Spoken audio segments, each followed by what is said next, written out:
Welcome to FOF Esports, everybody, and welcome back to one heck of a series. INT taking Game 4 by storm, and we got a Silver Scrapes Game 5. I'm so hyped to bring you guys with us on this adventure of a series. BBZ have selected the blue side for this final match of the night. Will INT keep the pressure and take Game 5, or have BBZ figured it out, and will they bring it back? For one last time tonight, my name is Whirler, and joining me for this last match of the night is Beanjar. Let's do this. Yay. Yeah. Okay, so I'm seeing BBZ is deathly afraid of the Kog'Maw. I think for 5 games straight they've banned it out, whereas INT is more adaptable. They have always banned out the Vladimir, but they're also adapting to the picks that BBZ has tended to show out. Actually, never mind. Okay, INT shows out bans the Ezreal, but they ban the Hecarim, which they would actually normally play instead. I'm very interested to figure out why they banned their own Hecarim. I know Dax definitely has a Hecarim himself, and being that they are blue side, they more or less predicted the fact that maybe Dax wanted to pick it up for a first pick, but they are going to lock in the Gwen, who went unbanned in this phase again. Mir having a great performance on it last game, didn't show up too well in the late game, but with how good of an early game Mir had on that champion, I'm excited to see what he's able to pull off again, as it is going to look like a run back of game number 4 so far with this draft. We have Alistair locked in for In the Trees. Will we see familiar picks from game number 4? I'm thinking we're going to see tons of familiar picks because the teams at this point in the game don't want to take any chances. Like, oh, maybe we could pick this and maybe this will work. No, you don't really want to do this. This is your last chance to prove yourself. It's all or nothing here.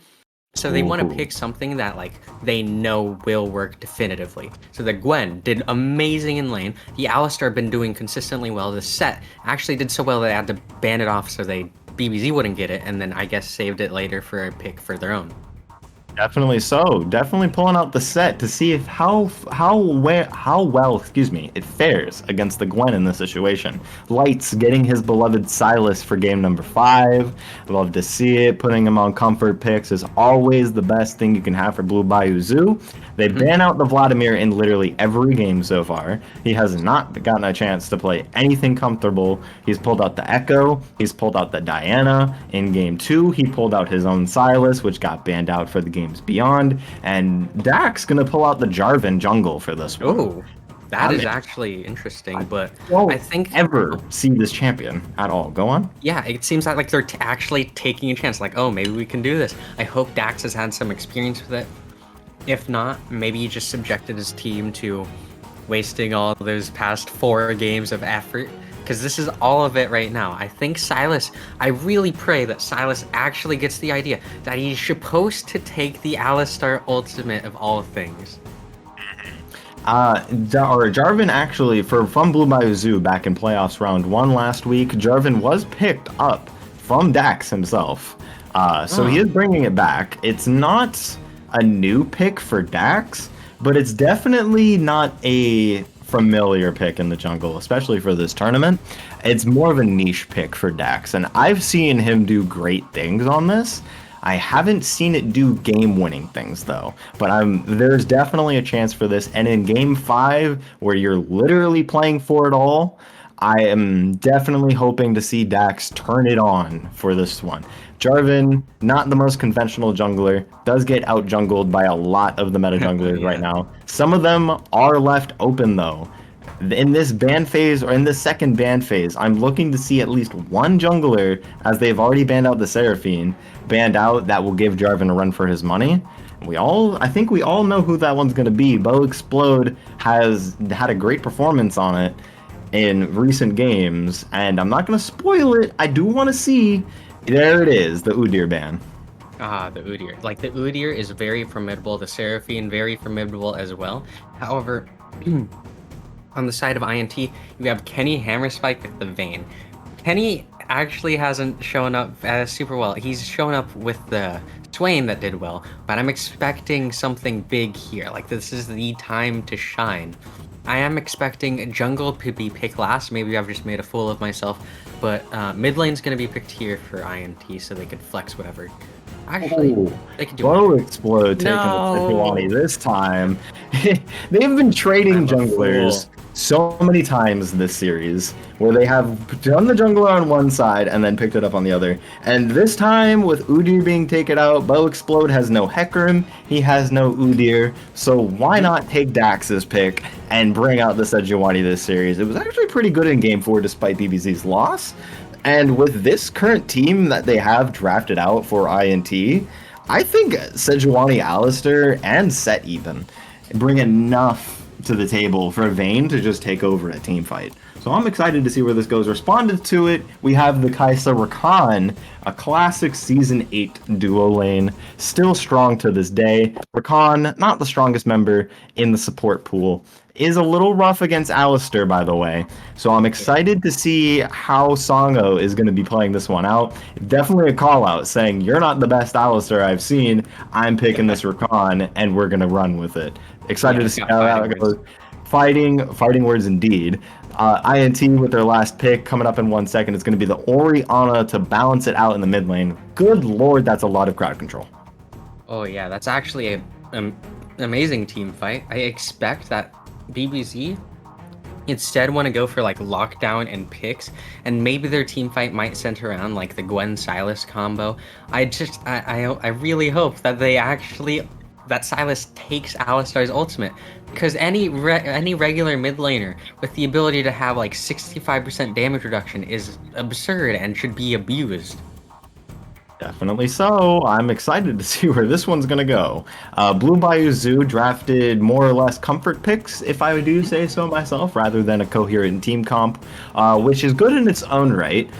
In the trees, however, have drafted themselves a nice team fighting comp. Very, very well executed draft from them. I'm hoping that they're able to bring this one to light, and let's see where this one's going to go. I'm going to give this one, I'm going to go against my production manager. I'm going to get fired for this one. Sorry, Songo. You're already I'm fired. I'm going with INT on this one. Once again, sorry, Mid-broadcast, you're going to Songo. get replaced by Shuriken. That's just how it's going to go.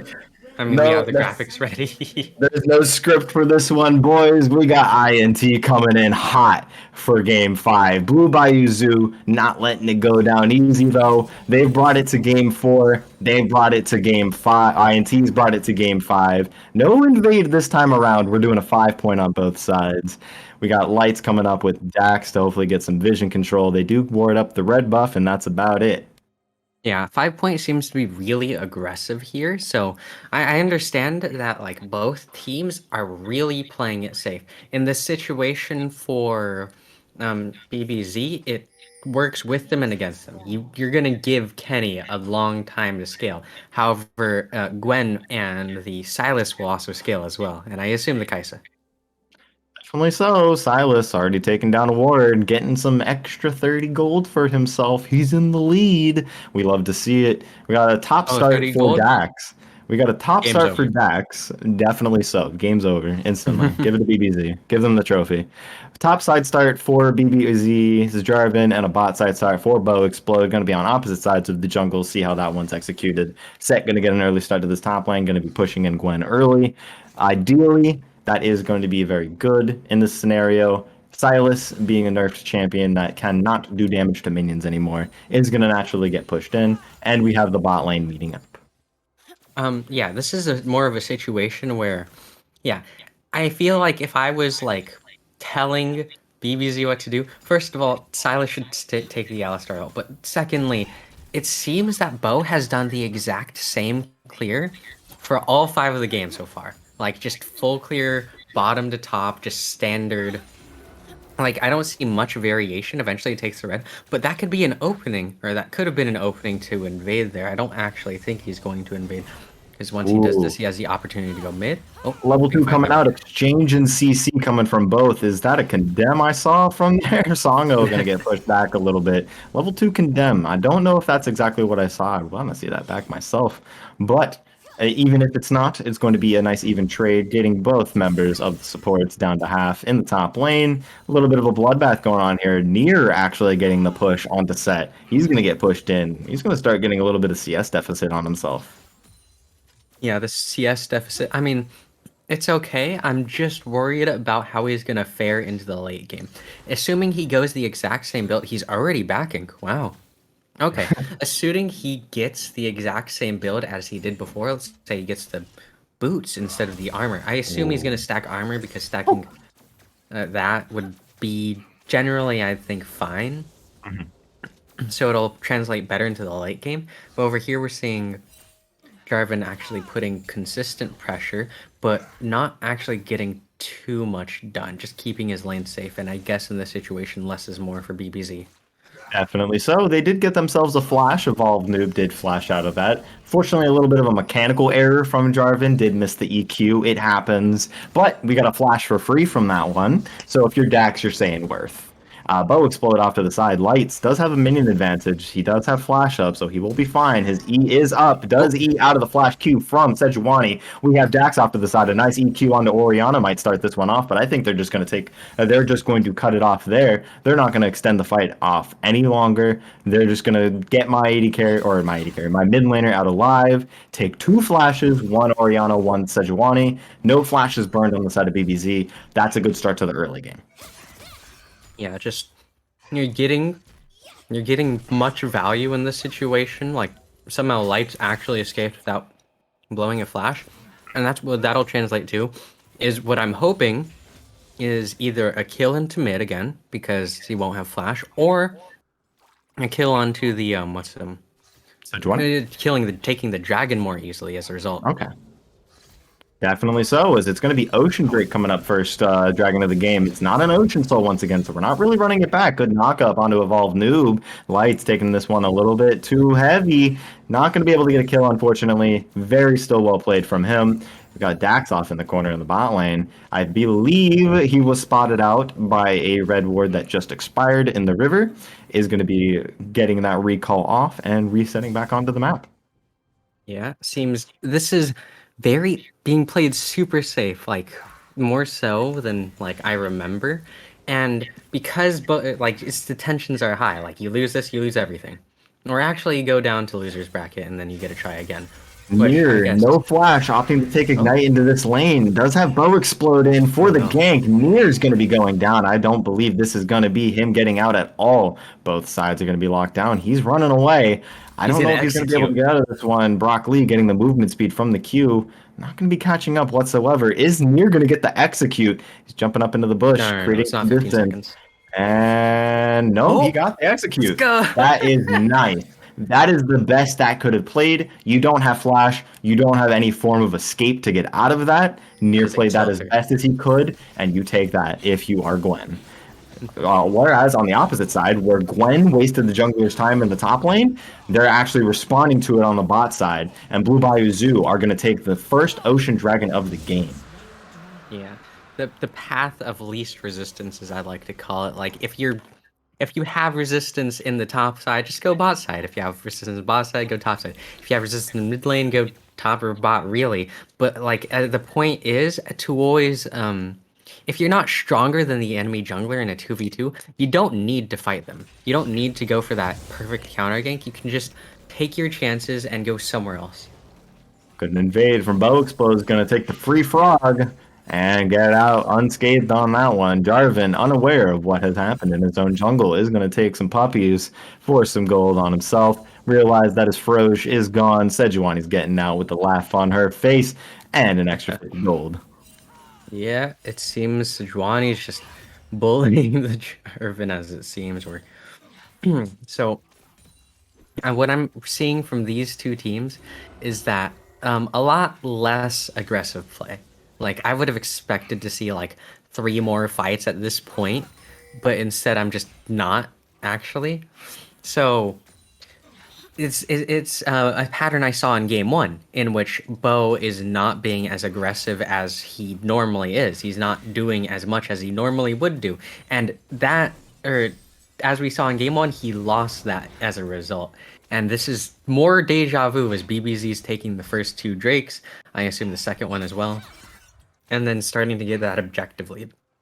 Definitely so. We'll see if that reigns true in the coming minutes, as Cloud Drake is going to be the next dragon to come up. Definitely, it could either be Mountain or Infernal Soul. And honestly, looking at both of these teams, either Soul is pretty good for either side. More or less the Infernal Soul for the red team here, being how Vayne with an Infernal Soul against a massive front line, or with a massive front line rather, is scary. Inversely, if it's Mountain Soul and it's hypothetically in the trees, the one that gets it, good trade coming on here for Light's going to bring Evolved Move to about half, but a good ultimate from Orianna is going to get a couple tower shots going. Oh, Sejuani all going a little wide. Light stealing it for himself and throwing it right back at Bo Explode. The Kingslayer giving him enough health to get out of that fight unscathed. Orianna's out of mana, and Lights is in a good situation here. Very good respond to that gank. But back to what I was saying, a Mountain Soul on the side of Ints is going to give them enough front line to inversely give Vayne more time to get so much damage out of there. Inversely, there you go. I like that. Very well played by Lights, getting him out of that sticky situation unscathed and with an advantage. Yeah. So I'm seeing on the side of Lights, he's going to have the Kingslayer healing along with the Dragon or the Mountain Soul and the Alistar ultimate, which I hope he just take the Alistar ultimate. It's free. But if he gets that, it'll be a much better time for him, as I'm aware.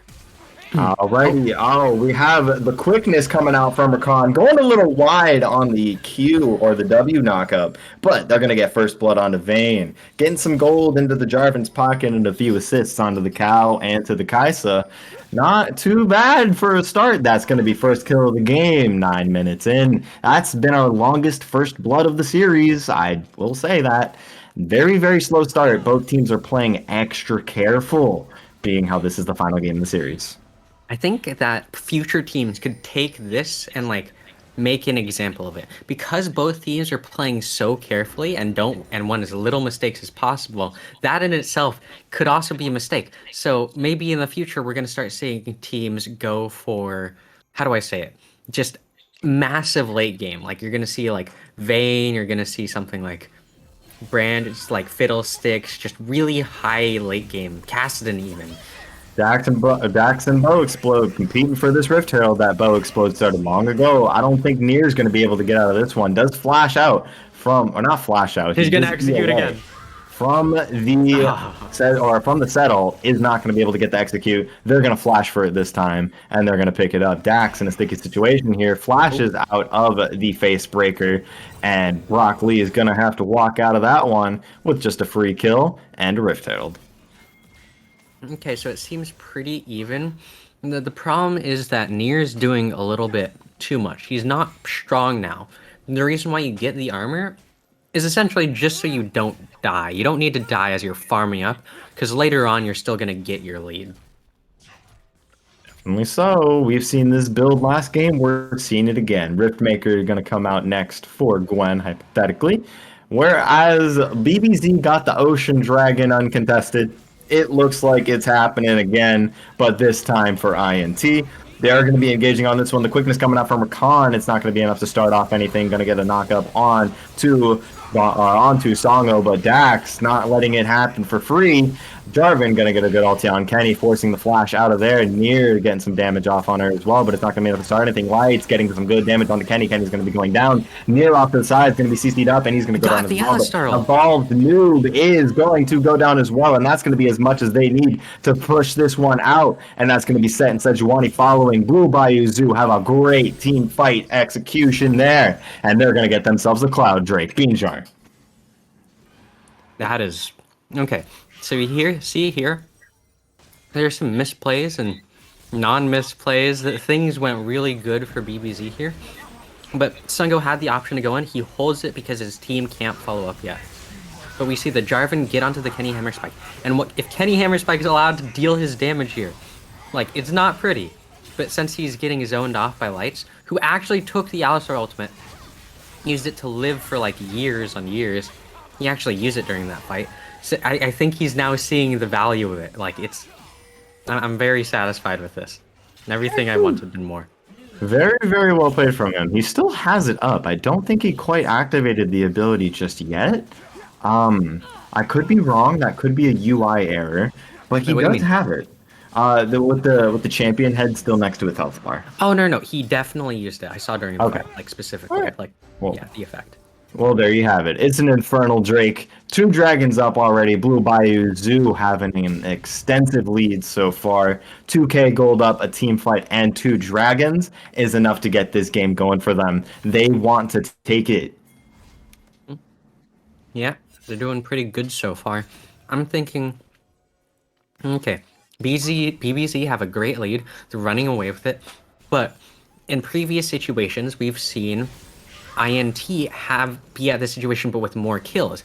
BBZ is at the same situation, but they have more kills now. So it's harder for INT to come back.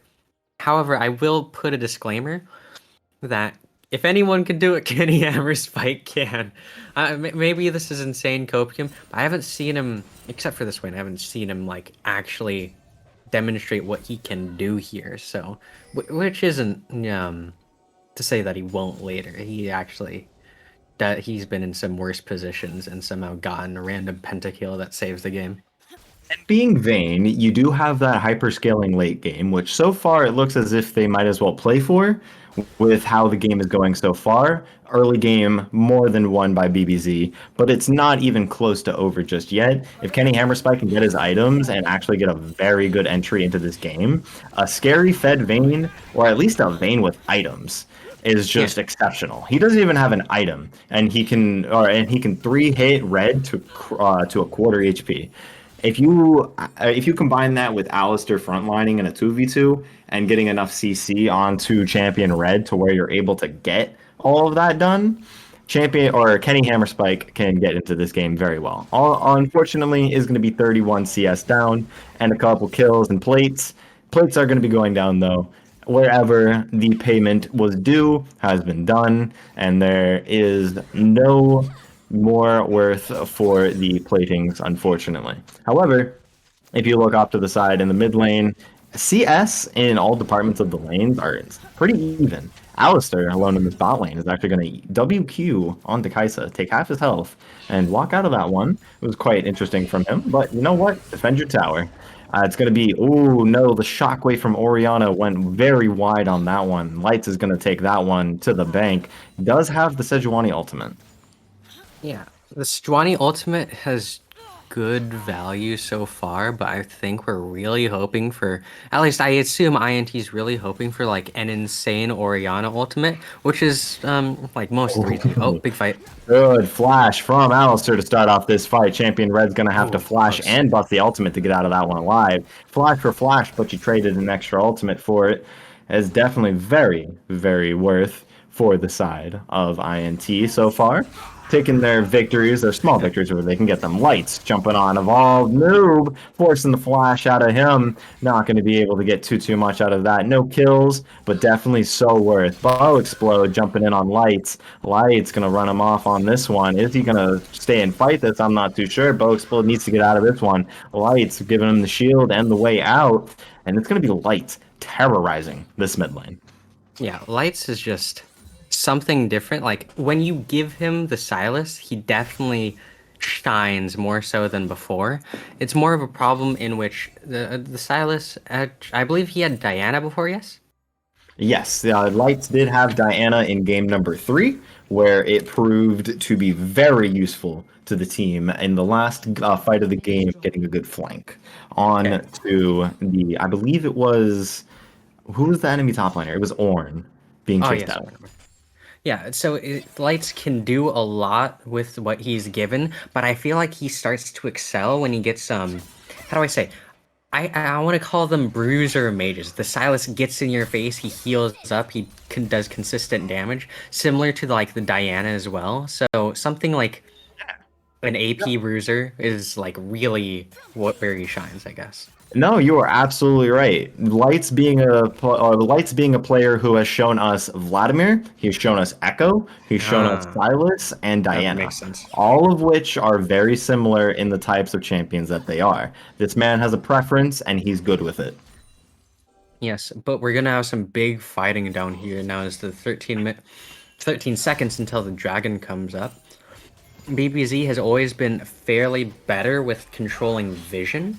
Oh, A big flash ol'. quickness coming out from Songo, getting a two-man charm on the Bow Explode. Bow Explode gonna have to flash out of the EQ from Jarvan. Slops is in a bit of a sticky situation, but he's not gonna be able to get. He's gonna be able to get out of that one. Unfortunately, Evolved Noob does not have that luxury, and a TP from Brock Lee is gonna put him in the same scenario. Already down to 1 HP. Kaisa gonna pick that one up. Jarvan trying to get the Cataclysm out, didn't get it off in time, but Vayne gonna pick that one up as near Songo and Lights are going to be running a train on this one. Kenny Hammerspike forced to flash out of the chains from Lights, and that's going to be a good fight from BBZ to hopefully get this Infernal Drake. Yeah, Dax just scoping out the area doesn't find too much, but if you look over here at Lights, it's a good pincer position, and Songo, beautiful execution. Like, that was an amazing ultimate, all according to script, apparently.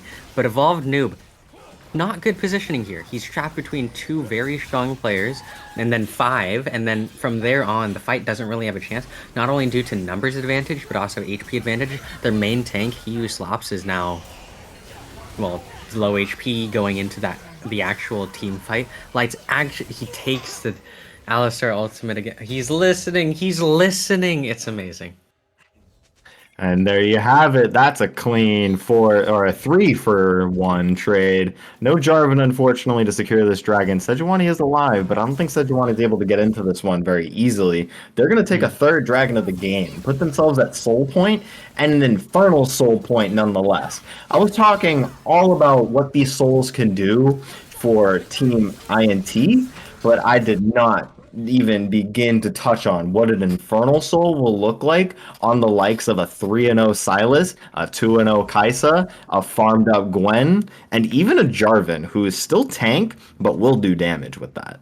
Yes, it will do a lot of damage, but honestly, I think at this point, they're so ahead in just pure gold value at this point, and just like builds and levels, that I feel it's kind of overkill. Like, they're doing really well. If they keep on playing like this, they don't need any soul. They could just win it.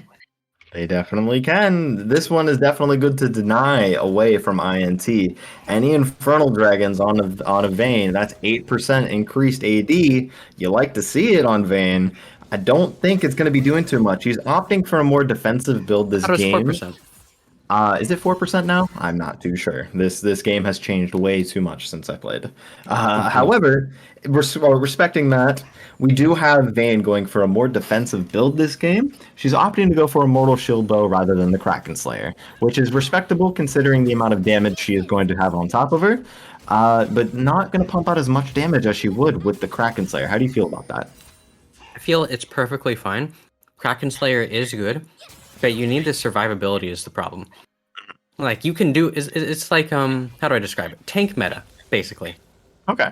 If you're alive to do the damage, it's more valuable than having tons of damage, but being dead like 90% of the time. Like, just be alive, and then you'll have consistent damage values, which the Vayne does have to actually deal the damage over longer periods of time. There you have it. Kaisa, Champion Red has gone for this build, I think, every game, where he forces Lord Dominic's Regards second item. I don't necessarily agree with it. I don't necessarily disagree with it either, considering that all these games that have been heavy-sized tanks, it's a good call-out build for getting damage onto champions like Sejuani, Broccoli, and Alistar so quickly, being how they have stacked armor, except for Alistar. Good dump onto the back. He Who Slops is going to be knocked up by Dax. Good ultimate onto Vayne is going to lock her up. And Lights is going to get a bunch of damage with Champion Red. And that's going to be both of them going down very quickly. Sejuani narrowly getting out of that one. Rift Herald being popped, and they're going to open up this mid lane pretty big, if you ask me, Beanjar. Yeah. Seems they might actually go for 2 turrets, it seems. But on the point of Lord Doms, that's actually pretty normal, I would say. It's best to do it like second item, maybe third item, but at least for ADCs in general, like, it's pretty solid. They're opening up this mid lane with Shelly. Shelly, unfortunately, not going to get the third charge onto the inhibitor, but they have opened up mid lane wide. And Lights displaying a dominating performance in this game, in these fights, along with Champion Red. Bow Explode caught out over here, a little too far in your own jungle, buddy. Songo getting some good knockups on the 3. Unfortunately, it's going to be Near getting CC'd up himself. Lights in the background going to kill Kenny Hammerspike again, and the Alistair, he's not quite dead yet either. He's going to Zanya's and get out of that one alive. Champion Red is going to pick up a double kill, and it is going to be Gwen picking up one as well. Very Lights well lived played all from of that BBZ. because the Alistar ult. And the Baron is alive. Are they going to be able to go for it? Do they have enough HP to do it? It looks like they're going to want to start it here. They do have the attack speed steroid from the Jarvan E. This is huge if they're able to get this. Death timers are a little low. I don't know if they're going to be able to do this fast enough, but it's definitely worth a shot. This is definitely... Red just melts it. Like, just Kai'Sa in general, like that damage I think she has percent HP damage of current or missing health. I don't know, it slips my mind sometimes. But basically, you know, they melt that, they get the extra gold value. Not only have they won the team fight, but they took the Baron, which is essentially like winning another team fight. Caustic Wounds, Kai'Sa's biggest attacks. Definitely it is. It's going to be the Kai'Sa pass. Missing health, it seems. If you... it is a very interesting sort of a champion. This champion used to be heavy in AP a lot because of the scaling of her passive. A lot of magic damage that thing deals, which is why some people opt to take magic resist against champions like Kai'Sa. Good knockup from Jarvan. It's going to be enough to get 3 in the middle of all that. Bow Explode has to flash out, but Lights is going to flash W onto her, and she's going to be going down as well. Right before the dragon comes up, this is going to be a free soul for them. Songo going to go down to evolve Noob, unfortunately, but that's going to be another 4-for-1 trade for Blue Bayou Zoo. And the jungler's alive for this one. This Infernal Soul is imminent and guaranteed. Beanjar. Imagine being Songo and actually dying, having a death. What a scrub. Unfortunately, he did lose his perfect game here, but is 0-1-19. That's exceptional for Rakan. He's displaying a great performance. Perfect, not good enough.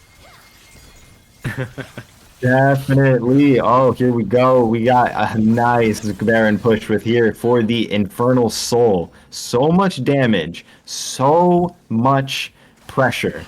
Can they break open the base of the inhib? I think they can stall this one out. They have another wave coming in about 20 seconds. This is INT's time to engage, though. They have plenty of time to do it, and they do have the engage tools. Good route from Lights to sort of slow them down, but Dax is going to get ulted up by Sejuani. He's going to be able to EQ out of there, and I don't think there's going to be any more fights going on after that. Dax looping around, though. We have Gwen in the base, going to be taking the mid lane inhib. He's going to get collapsed on by 5. There's no Sejuani ultimate engager on this one. Mir is trying to get out alive. He who slops going around the corner, Nier is going to make it out alive on that one. No sort of a fight. Is a little bit of damage on that inhibitor. Some scissor marks, if you will. And in the bot lane, there's some damage going on to that bot tier 3. Bow Explode, no sort of engage tool just yet. Does Q forward, get 1, but no fight going to start off there. He who slops going to WQ in. Bow Explode in the middle, but he's just going to get deleted. And that's going to be Lights and Red doing a massive amount of damage. Kenny Hammerspike not going to get any time to shine in that fight as well. Champion Red is going to be taking that fight for himself, and Lights giving him the backup he needs for a triple kill for the Silas. And that is enough, I believe, to end this game. BBZ, after a questionable series, I do say so myself, 2-2, both teams really wanted to win this, but Blue Bayou Zoo has showed up, and game number 5 is going to go to them. They're going to make it to round 3. The script is going according to plan. Wow. What a series, ladies and gentlemen, for Blue Bayou Zoo has actually taken this series from INT. INT going to get knocked down into the losers bracket. Blue Bayou Zoo making it to round 3. This is an exciting one, and I definitely want to see some of these damage charts. Perfect game on Red. Perfect game on Lights. The damage speaks for itself. Beanjar, what do you think about all this? BBZ. BBZ. BBZ. There you go. Kai'Sa leading the charge by so much. So much damage this Kai'Sa has shown to do in this game. And Lights dominating that mid lane. Lights did not even let Evolve Noob or Sejuani play in his field.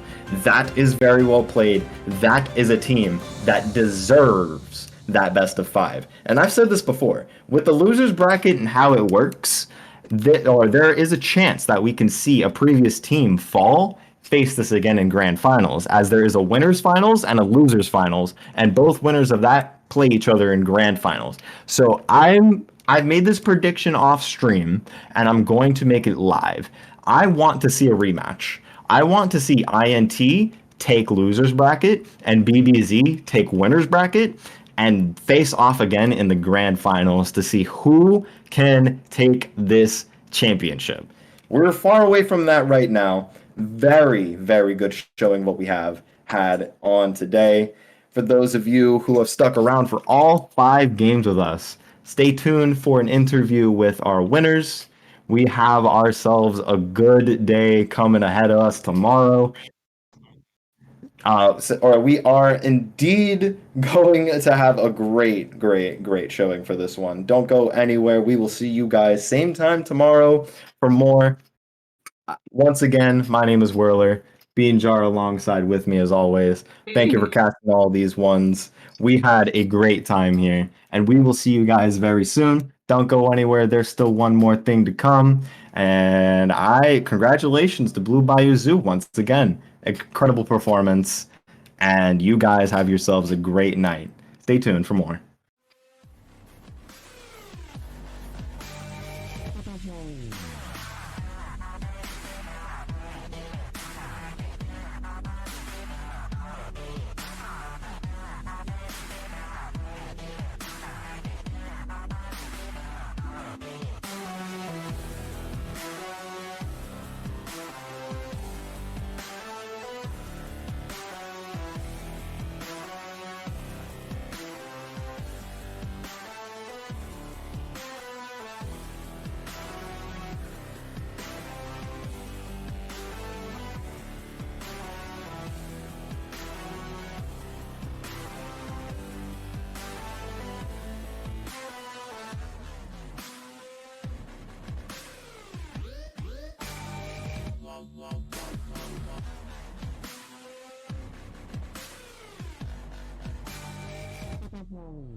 Hello everyone, Chris Edgeworth here. For tonight's interview, I am joined by the victorious Champion Red and Cross Songo bottom lane, and support for the victorious Blue Bayou Zoo.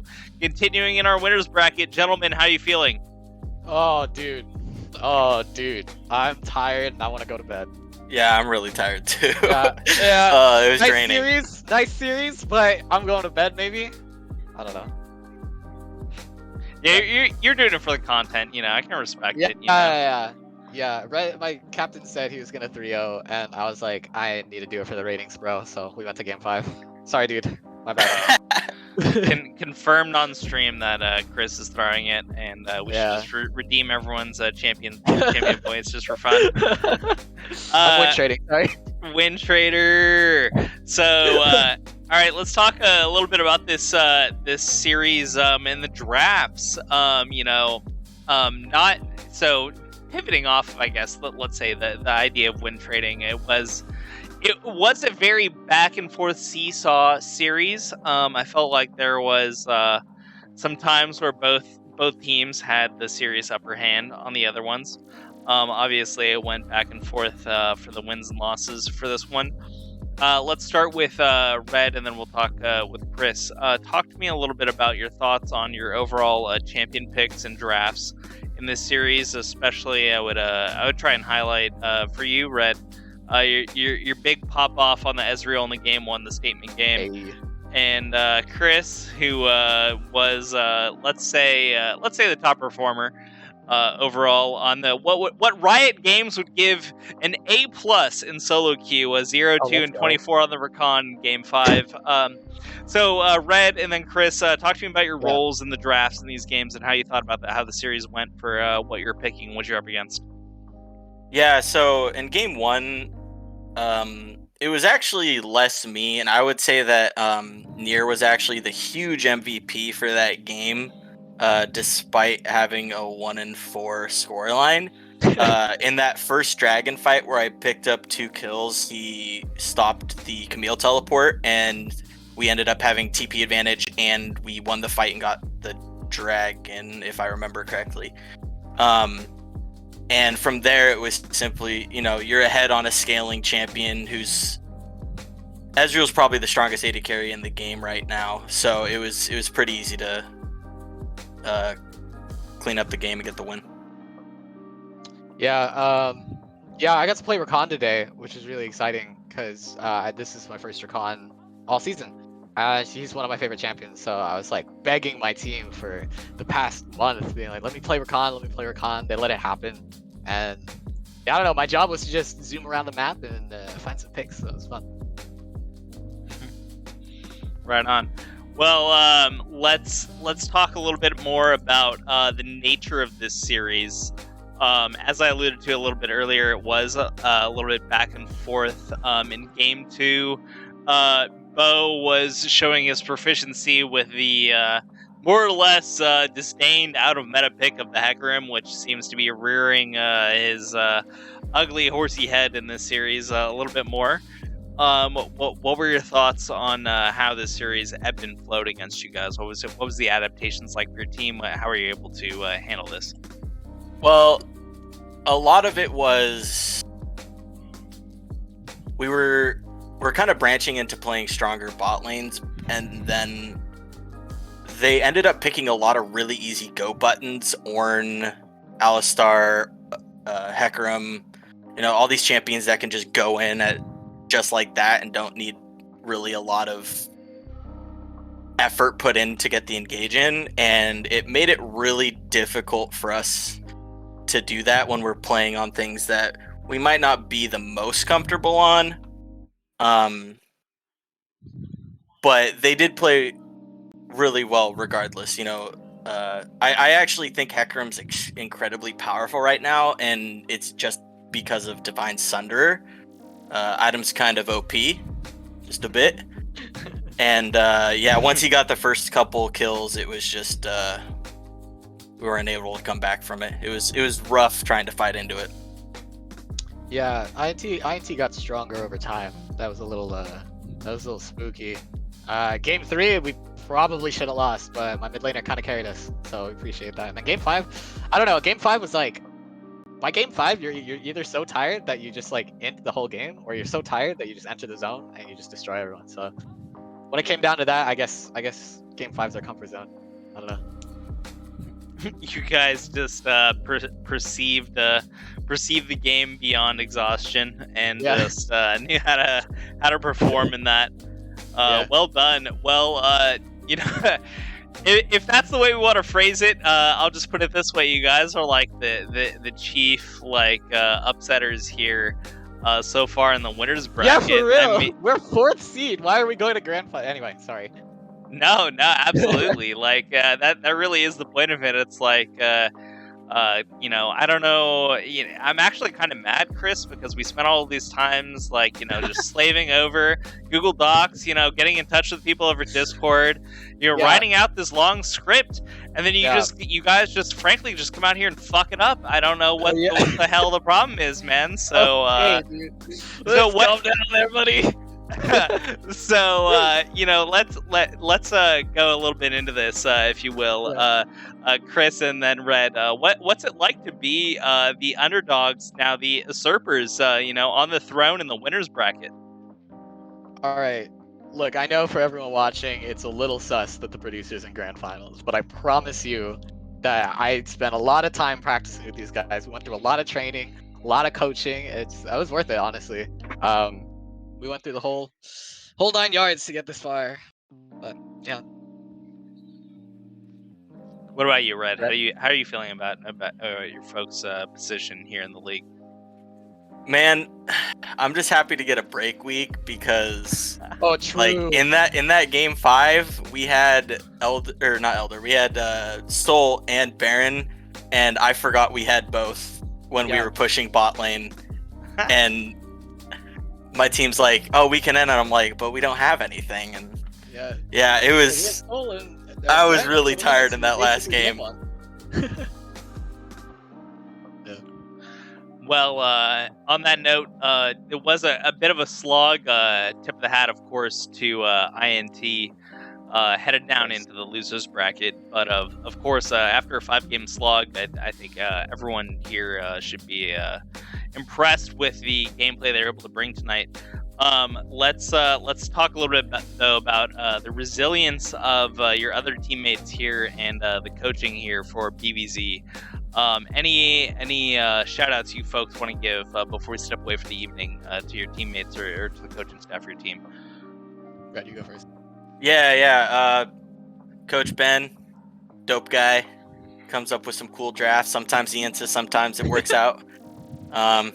Lights is kind of smurf, not gonna lie. You know, honestly, we probably would have lost the series if he didn't have a really good split push in game 3. And then my jungler and top are always clean, so I'm always glad to play with them. Yeah. Shout outs to I'll echo what Red said. Shout outs to my teammates, of course. But yo, shout outs to staff, by the way. I appreciate you letting me be part of this interview, because I never get to do interviews. So thank you so much. Thanks for everyone watching, and I hope you watch grand final. It'll be fun. All right. Well, gentlemen, thanks so much for joining us for this interview. Congratulations, of course, to you both and to Blue Bayou Zoo in general. We're looking forward to seeing you folks into the grand finals at this point. Before we step away for tonight, are there any final thoughts for either of you before we step away? Red. Yeah, I told Koshi I'd take him to grand finals before the season started, and yeah, I'm glad we didn't have to do it through losers bracket. Yeah, final words. Shout out to Logitech G. Shout out to Adobe Creative Cloud and let's for the sponsorships. Always be plugging. Shout out to the sponsors. Thank you guys so much. Let's not forget that ad button, ladies, gentlemen, and everyone. If that's not the circus welcome, you know, this is what we do here. We're chilling and winning out here at Friend or Foe. Putting the producers in the grand finals and hitting that money button and getting those ad sponsors. So. That's sus. All right. Well, let's get out of here, folks. Thanks so much for joining us tonight. Red and Chris, congratulations. Folks, we'll be back this Friday with our Mythic matchup. So join us at 4 o'clock on Friday, or a little earlier before that, I think 3:30 for our lounge, shortly before our matchup for the Mythic matchup on Friday. So we'll see everyone there. Thanks everyone for joining us tonight, and we'll see you all on Friday. Have a good evening. Woo.